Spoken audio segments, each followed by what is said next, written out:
poursuivre notre rubrique, deuxième rubrique de cet après-midi, s'intitule Togo, élection présidentielle, candidat à Yumolu. Ayumolu, pour ceux-là qui ne parlent pas la langue locale, c'est le riz mélangé au haricot, qu'on appelle Ayumolu au Togo.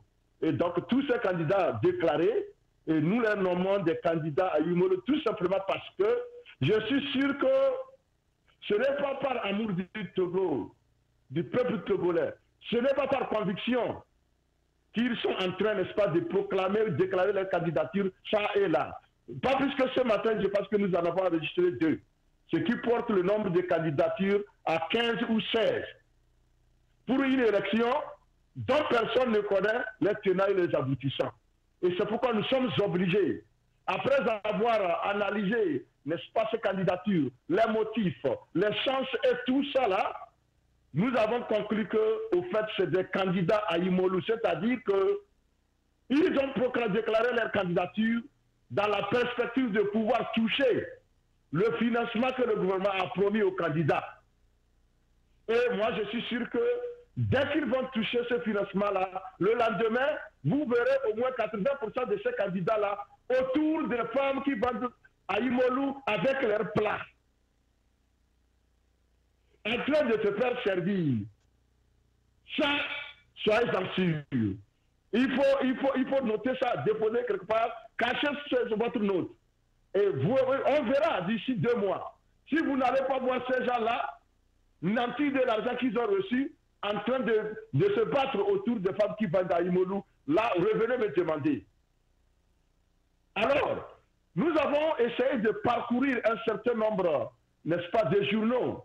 Et nous avons pu, c'est pas, lire, n'est-ce pas, certains écrits qui sont les plus intéressants. Et nous nous sommes rendus compte qu'en fait, c'est 90% des Togolais qui se posent la question de savoir, au fait, quelle mouche a piqué ces Togolais-là qui annoncent leur candidature pêle-mêle tous les jours. Il y a des questions qui ont retenu notre attention par rapport à ce que nous avons lu.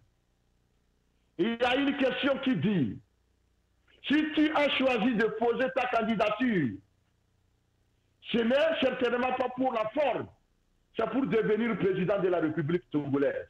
N'est-ce pas? Cela signifie que tu as calculé comment mettre toutes les chances de ton côté pour gagner les élections présidentielles. Alors, pourquoi toi-même, la question s'adresse aux candidats individuellement. Pourquoi toi-même, tous ceux qui te soutiennent, faites-vous comme si vous ne connaissez pas le pouvoir en place? Va-t-il organiser des élections pour les perdre? Ça ne s'est jamais vu sur la terre de nos aïeux depuis 2005. Alors, si tout le monde sait cela, les centaines de milliers de personnes qui vont voter pour vous, pour toi, puisque tu espères bien gagner, n'est-ce pas? Es-tu sûr qu'elles sont toutes inscrites sur la liste électorale? Es-tu sûr que grâce à la campagne que tu vas organiser, de nouveaux électeurs vont être convaincus de voter pour toi? Et si par hasard, ils faisaient partie de ceux qui n'ont pas pu s'inscrire? Je poursuis. Et la question du vote de la diaspora, que plus personne n'évoque. N'auras-tu pas, par hasard, hors des frontières du Togo, des personnes qui aimeraient voter pour toi? Ou bien leur voix ne serait pas nécessaire pour ton élection? Ou bien aurais-tu déjà ton compte de voix pour gagner au point de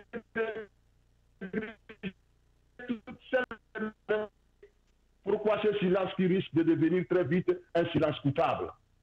Et même si tous tes électeurs étaient inscrits, es-tu sûr du comptage régulier des suffrages? Que va-t-il se passer dans le bureau de vote? Comment les résultats seront-ils transmis? Le pouvoir en place a-t-il donné des garanties en ce sens? La CENI te semble-t-elle suffisamment indépendante pour piloter des élections que le pouvoir en place veut organiser envers et contre tout? Pourquoi ce silence si assourdissant de ta part. Je m'arrête là. C'est pour vous dire que toutes ces inquiétudes-là nous amènent à douter de la sincérité de toutes ces candidatures déclarées. Je dis bien toutes ces candidatures déclarées, sans exception aucune. Tous ceux-là qui ont donné leur intention d'être candidats et ceux-là qui se sont déclarés candidats, je m'adresse à vous. Je ne doute pas de votre compétence.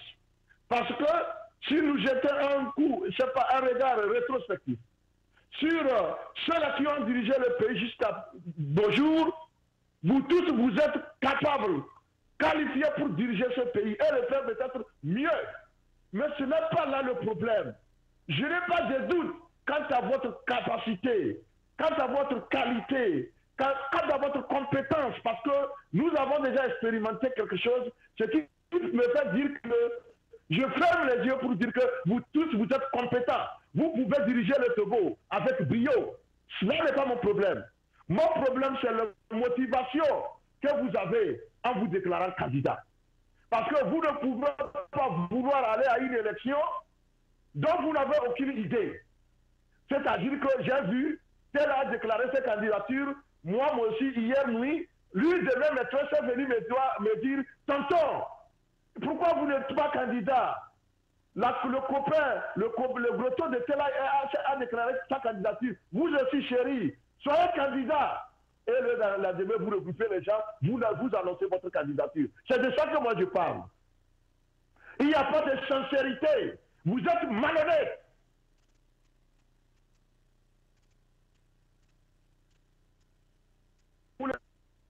Venez sur Chronique de la semaine et vous allez me prouver le contraire. Parce que je ne vois rien qui puisse vous amener à être convaincu que quand vous allez gagner, on va vous remettre le pouvoir. Parmi vous, il y a au moins un candidat qui a déjà gagné des élections, mais il n'a jamais gouverné.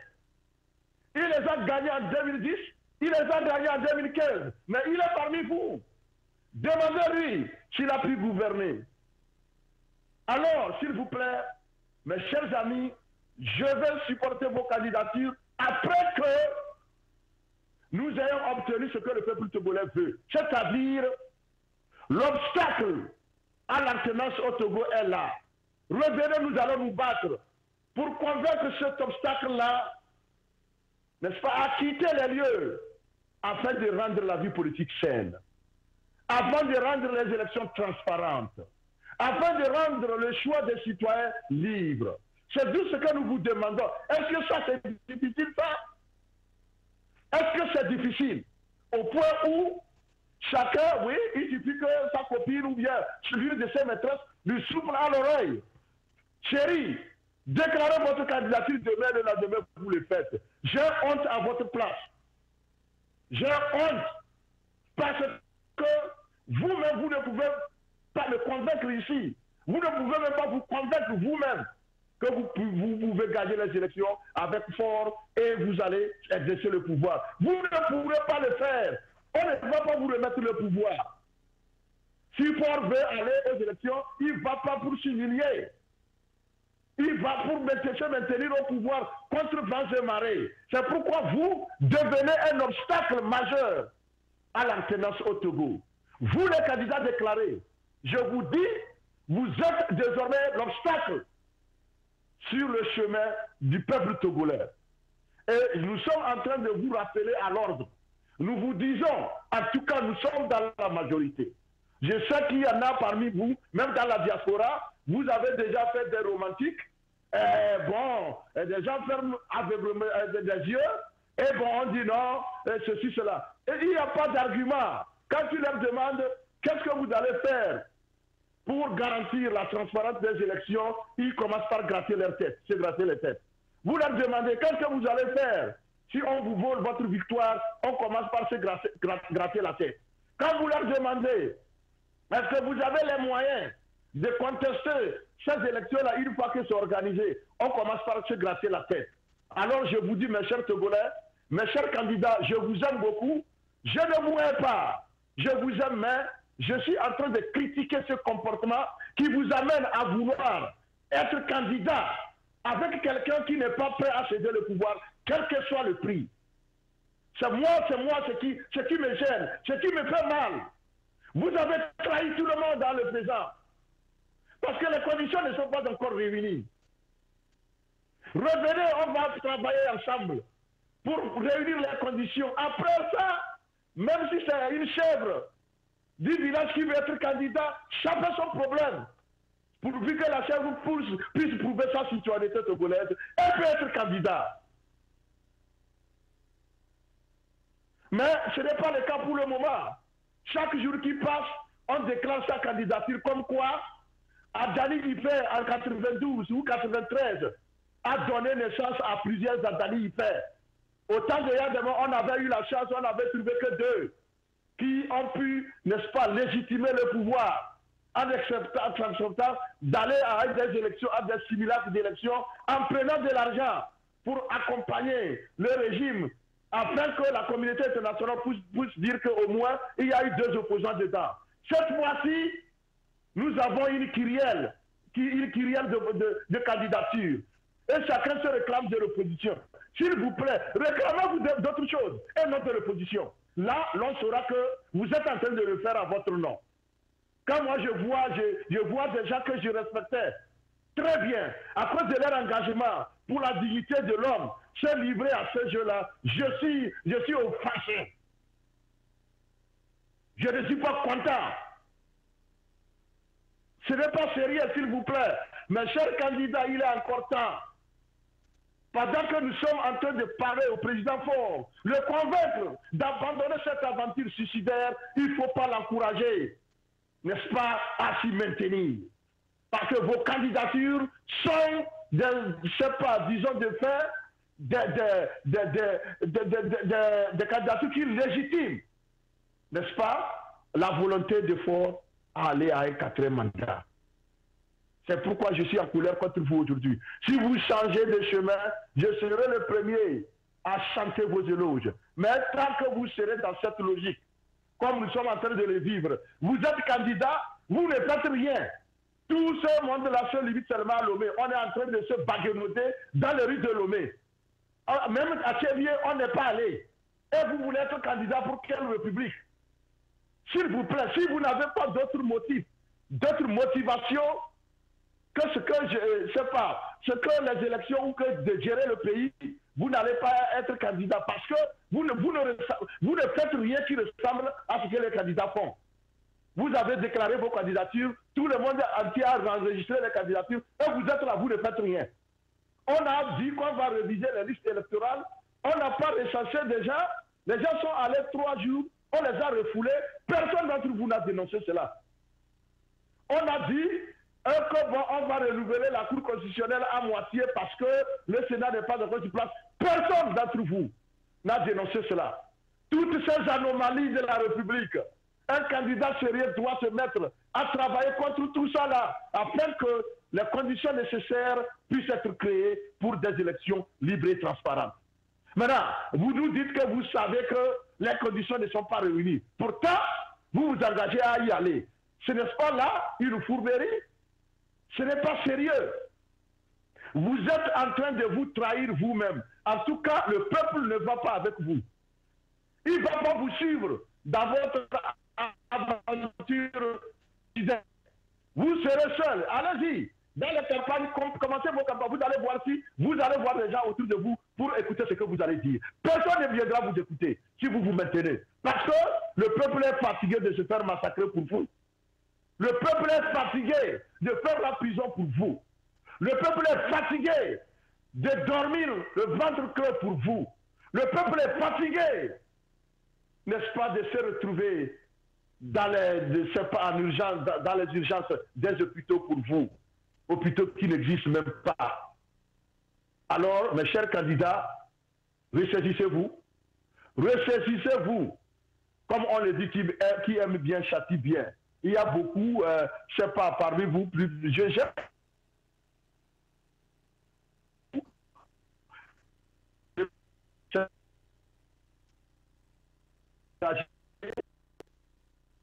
Malheureusement, comme on le dit, c'est une seule journée, tout ce que vous avez construit là, vous êtes en train de brader ça par la fenêtre. parce que vous êtes en train de faire des calculs qui ne vont rien donner. Vous êtes déjà des banqueroutiers que je vois devant moi. Vous serez en faillite. La faillite sera morale, elle sera politique, elle sera éthique, elle sera sociale, elle sera culturelle. Et enfin, elle sera économique parce que vous allez vous appauvrir au plus, puisque vous allez dépenser de l'argent qui ne vous servira jamais.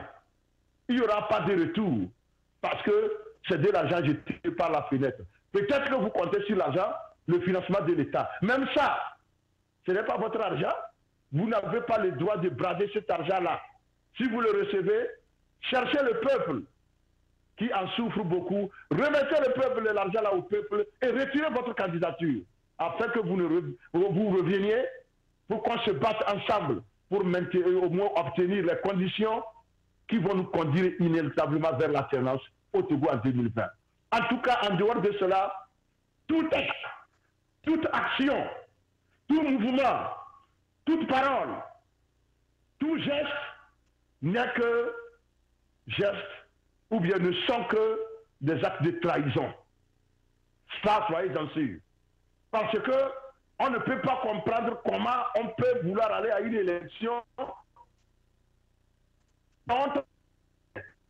Nous avons, quand nous on était enfants, nous avons expérimenté cela. Et je vais vous donner l'image là, pour ceux-là qui aiment les métaphores ou bien les comparaisons. Regardez, je vais vous donner l'image. Quand on était petit, nous avons eu affaire à des gens, bon, parce que les familles sont plus ou moins aisées, ils s'achètent un ballon de football, ils ne savent pas jouer. Et lorsque vous vous retrouvez pour former une équipe, il va être le capitaine de l'équipe et président en même temps, parce que c'est lui qui a pu s'acheter le ballon. Mais il ne répond pas aux critères pour être capitaine. Au moins, quand on était petit, c'est celui qui jouait bien dans l'équipe qui est capitaine. C'est ce que nous, on savait. Et là, nous, quand on était enfant, on boycottait ce personnage-là. On dit, si ça n'est ainsi, garde ton ballon, tu peux être capitaine pour toi-même. On ne joue pas avec toi. Pour ceux-là qui sont censés parmi ces personnes-là, elles le verraient et nous disent, non, choisissons celui-là qui sait jouer, je me retire, je veux que le choix soit transparent et autres. Même étant enfant de 5 à 6 ans, on le faisait. Aujourd'hui, vous êtes dans la même situation où Faure Gnassingbé veut organiser les élections parce qu'il en a les moyens. Et vous dites, tu peux les organiser, tu peux être candidat, nous sommes prêts à t'accompagner. S'il vous plaît, ça se moque de l'intelligence humaine. S'il vous plaît. S'il vous plaît, ressaisissez-vous. Ce n'est pas normal. J'ai dit, je n'ai rien contre vos candidatures si les conditions étaient réunies. Ben, je suis contre vos motivations. C'est ça. Je n'ai pas de doute quant à votre capacité, quant à vos qualités, quant à votre compétence. Vous tous, un à un, vous êtes capables de diriger le Togo. Mais vos motivations sont des motivations, c'est pas qui frise la traîtrise. Et ça, le peuple togolais ne va pas vous suivre. Je vous remercie.